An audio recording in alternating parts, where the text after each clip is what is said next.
नमस्कार, आप देख रहे हैं सिटी पोस्ट लाइव और आपके साथ मैं हूं अंजलि राव। महागठबंधन में सीटों का बंटवारा लगभग तय हो चुका है और किसको कितनी सीटें मिलने वाली है, इस पर बात करने के लिए हमारे साथ जुड़ चुके हैं वरिष्ठ पत्रकार दीपक शर्मा। तो सर, किसको कितनी सीटें मिलेंगी? देखिए, जो खबर आ रही है कि राष्ट्रीय जनता दल ने मन बना लिया है कि इस बार कांग्रेस को 50 सीटों से ज्यादा देने के मूड में राष्ट्रीय जनता दल नहीं है। 50 सीटें कांग्रेस को दी जाएंगी, 30 सीटें वाम दलों को, सीपीआई-एमएल को 30 सीटें दी जाएंगी। मतलब देखिए, पिछली बार जो परफॉर्मेंस था सीपीआई-एमएल का, माले का, वो बहुत अच्छा शानदार परफॉर्मेंस था। 2020 में सीपीआई-एमएल 19 सीटों पर चुनाव लड़ी थी और 12 सीटों पर जीत दर्ज की थी। यह बहुत बड़ी जीत है, शानदार परफॉर्मेंस है। तो इस बार राष्ट्रीय जनता दल चाहता है कि सीपीआई-एमएल की सीटों की संख्या बढ़ाई जाए। सीपीआई-एमएल को 30 सीटें दी जा सकती हैं। मुकेश सहनी को जो दावा कर रहे हैं कि 60 सीटों पर से कम पर नहीं लड़ेंगे, और ये दावा नहीं कर रहे हैं कि 60 सीटें हमें दी जाए, दावा कर रहे हैं कि हम 60 सीटें ले लेंगे और बाकी जो बचेगा वो दे देंगे। हम जो है वीआईपी पार्टी जो है वो सीटें बांटने वाली पार्टी है, सीटें लेने वाली, मांगने वाली पार्टी नहीं है। तो इतना बोलने के बावजूद मुकेश सहनी की पार्टी वीआईपी को 20 सीटें मिलेंगी। अपने आपको डिप्टी सीएम भी उन्होंने घोषित कर अपने आप को डिप्टी सीएम घोषित करते हुए कहा कि हम जो है 60 सीटों पर चुनाव लड़ेंगे। और इसके बाद ये कहा जा रहा था कि कांग्रेस पर दबाव बनाने के लिए राष्ट्रीय जनता दल ने ही मुकेश सहनी को आगे किया है। मुकेश सहनी को भी पता है कि हमें 60 सीटें कभी नहीं मिलने वाली। इसके बावजूद चूंकि कांग्रेस ज़्यादा सीटें मांग रही है, मुकेश सहनी के आने से, सामने आकर ये कहने से कि हमें 60 सीटें चाहिए, कांग्रेस पर दबाव बढ़ेगा। लेकिन कांग्रेस पर ऐसा दबाव पड़ता नहीं दिख रहा है। कांग्रेस अगर 50 सीटों पर, तो मानने का सवाल ही नहीं उठता है। कांग्रेस अकेले अगर चुनाव लड़ जाए तो उसमें भी अचरज की बात नहीं होगी। अब देखिए, जो गणित आ रहा है, जो सूत्र बता रहे हैं, वो ये बता रहे हैं कि राष्ट्रीय जनता दल ने मन बनाया है कि 50 सीटें कांग्रेस को दी जाएंगी, 30 सीटें सीपीआई-एमएल को, 20 सीट मुकेश सहनी की पार्टी वीआईपी को, और 143 सीटों पर राष्ट्रीय जनता दल खुद चुनाव लड़ेगा। देखिए, राष्ट्रीय जनता दल की कोशिश है कि कांग्रेस को कम सीटों के लिए मना लिया जाए, लेकिन जैसा कि आप जानती हैं, दर्शक देख रहे हैं कि क्या हो रहा है। यात्रा निकल रही है, नौकरी दो पलायन दो, नौकरी दो पलायन दो यात्रा तो निकल रही है, लेकिन टाइमिंग देखिए, टाइमिंग क्या है। 7 महीने बाद चुनाव होने जा रहा है और कहा जा रहा है कि ये जो यात्रा निकलेगी ये 24 दिनों की यात्रा होगी और उसमें 2 बार राहुल गांधी खुद आएंगे, उस यात्रा में शरीक होंगे। मतलब राहुल गांधी का भी पूरा फोकस बिहार पर होगा। 400-500 किलोमीटर यह मार्च होगा, पैदल यात्रा निकलेगी, पदयात्रा निकलेगी और यहां तक सदाकत आश्रम तक, पटना तक यात्रा आएगी। अब देखिए, अब जब कांग्रेस ने यह मन बना लिया है कि अगर हमें सम्मानजनक सीटें नहीं मिलती हैं तो हम अकेले चुनाव लड़ेंगे, तो ऐसे में क्या राष्ट्रीय जनता दल मना लेगा कांग्रेस को 50 सीटों पर? यह तो मुश्किल लग रहा है। लेकिन राष्ट्रीय जनता दल ने साफ साफ संकेत दे दिया है कि चाहे जो हो जाए, इस बार कांग्रेस को 50 सीटों से ज्यादा नहीं देने वाले। अब इसमें मामला जो है बहुत गहरा जाएगा, क्योंकि कांग्रेस जो तेवर दिखा रही है उसे देखकर नहीं लगता है कि कांग्रेस 50 सीटों पर मानेगी। लालू प्रसाद यादव, तेजस्वी यादव कह रहे हैं कि पिछली बार तो देकर देखा, आपको हम लोगों ने 70 सीटें दी, 70 सीटें देने के बाद आप ज़्यादातर सीटें हार गए, जीते आप 19। तो ऐसे में आपका परफॉर्मेंस अच्छा नहीं होने की वजह से तेजस्वी यादव मुख्यमंत्री नहीं बन पाए।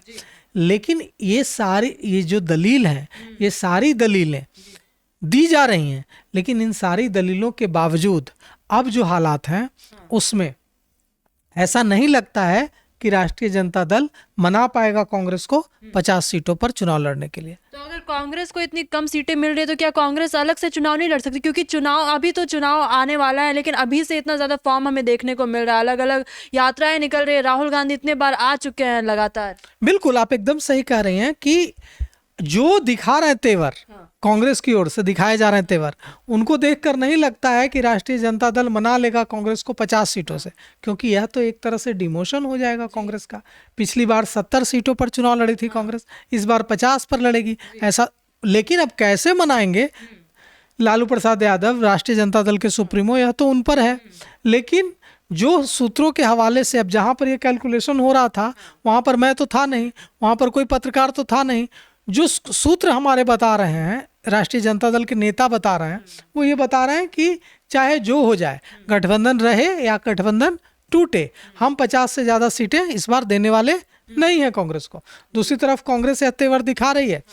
कांग्रेस के जो बिहार कांग्रेस के प्रभारी हैं कृष्णा अल्लावरू, वो लगातार ये संकेत भी दे रहे हैं कि जरूरत पड़ेगी तो 243 सीटों पर अकेले चुनाव लड़ जाएंगे। और ऐसा नहीं है कि कांग्रेस सिर्फ ऐसा कह रही है, कांग्रेस ऐसा कर भी चुकी है। कांग्रेस बिहार में अकेले चुनाव लड़ भी चुकी है।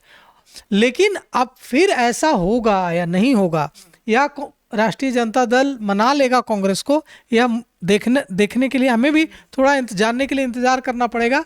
लेकिन स्थिति विकट है महागठबंधन में, क्योंकि ये जो सीटों का गणित हम लोगों ने बोला है, इसमें पशुपति पारस तो है ही नहीं।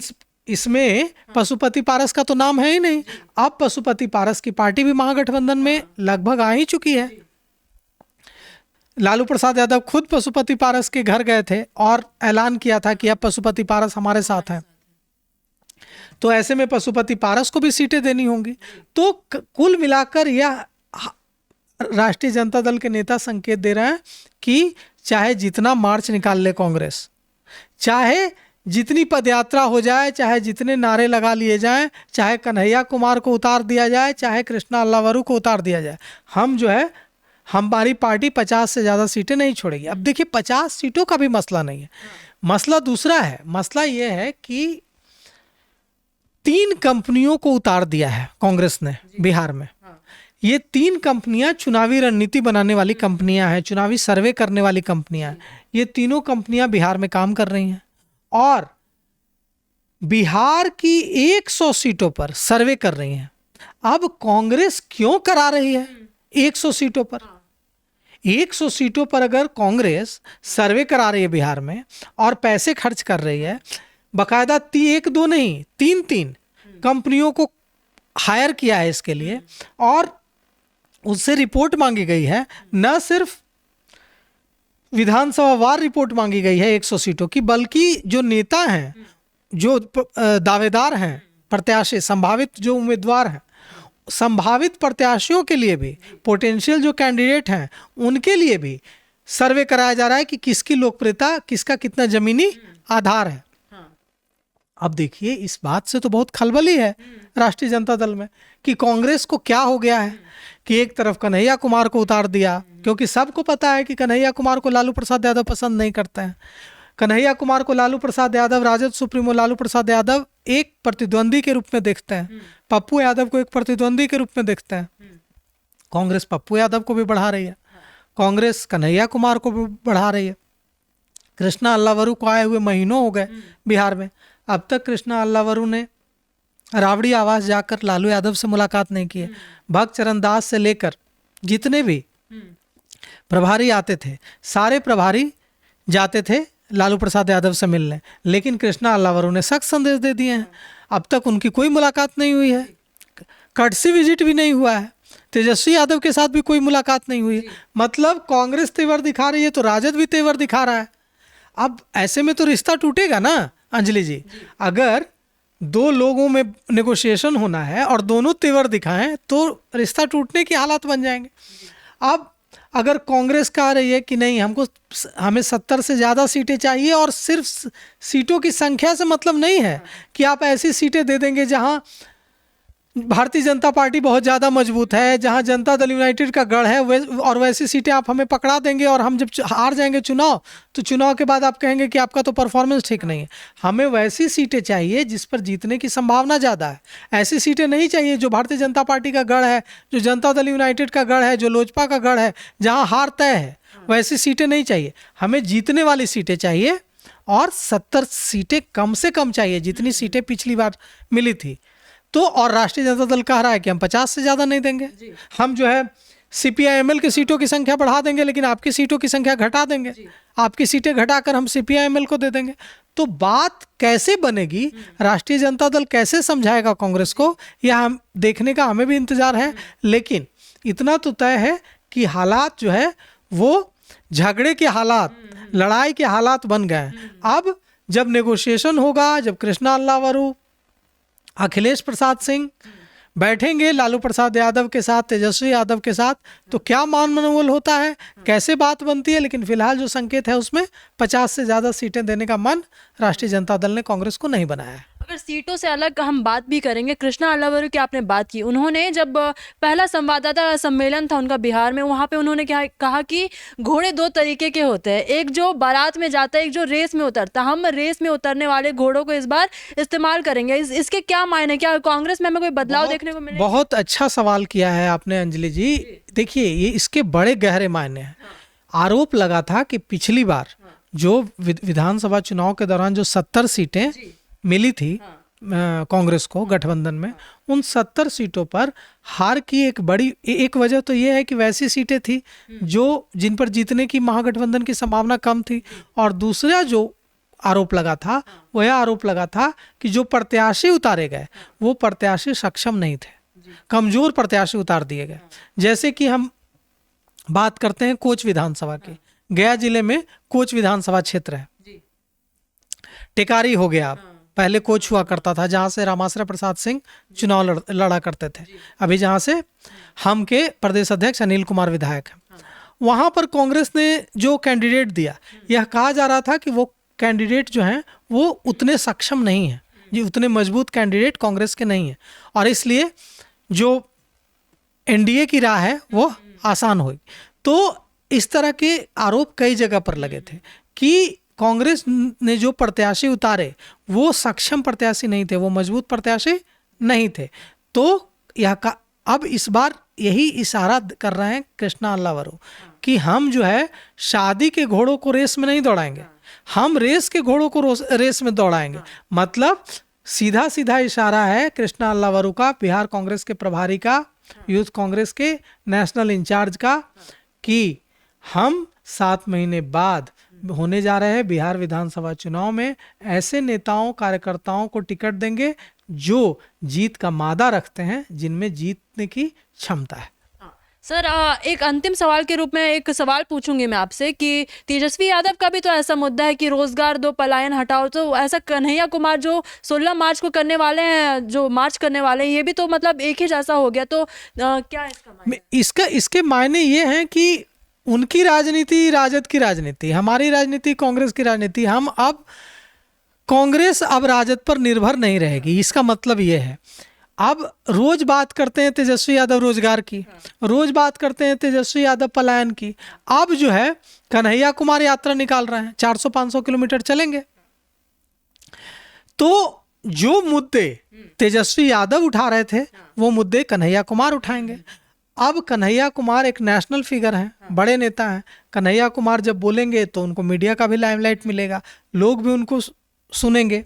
और देखिए, मेरी बात हो रही थी एक व्यक्ति से, बड़े वरिष्ठ पत्रकार से, वो बता रहे थे कि उन्हें भारतीय जनता पार्टी के एक नेता बता रहे थे कि एक मीटिंग हो रही थी भारतीय जनता पार्टी की हरियाणा में।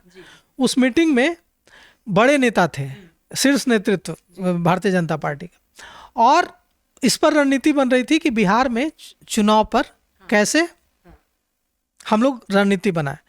उसमें बिहार के एक बड़े बीजेपी नेता ने कहा कि यह अच्छा होगा अगर कांग्रेस राजद एक साथ चुनाव लड़े, यह भारतीय जनता पार्टी के लिए अच्छा होगा, क्योंकि अगर कांग्रेस अलग चुनाव लड़ती है तो इससे भारतीय जनता पार्टी को नुकसान हो जाएगा। कैसे? उन्होंने यह भी बताया, उन्होंने बताया कि देखिए, कांग्रेस का जो आधार वोट कभी हुआ करता था, जिसकी बदौलत कांग्रेस सत्ता में थी बिहार के 1990 से पहले, वह था सवर्ण वोटर, अगड़ी जातियों का वोटर और दलित वोटर। अगड़ी जातियों का वोटर आज भी कांग्रेस के प्रति सॉफ्ट कॉर्नर रखता है। बिहार कांग्रेस के अध्यक्ष अखिलेश प्रसाद सिंह अगड़ी जाति से आते हैं, भूमिहार समाज से आते हैं, भूमिहार जाति से आते हैं।